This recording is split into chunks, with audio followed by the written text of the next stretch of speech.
Alam mo, Isang nananatiling palaisipan. nung gabing mapatay si Mercy, ikaw yung merong pinakamagandang pwesto sa lahat eh. Sigurado ka ba wala kang nakitang kakaiba? May problema ka. Yung boyfriend mo pa rin ba? Mukhang swerte ka nga kung si Basti ang mapapangasawa mo eh. Alam niyo po ba na aktibo yung pagre-recruit ngayon sa minahan?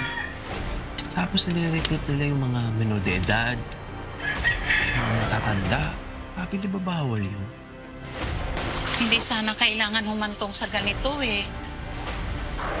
Kung makatao lang yung pamamalakad ni Marcos. Isang namumuong pagliliyab ng damdamin. Carlo J. Caparas, Lumuhod Ka sa Lupa.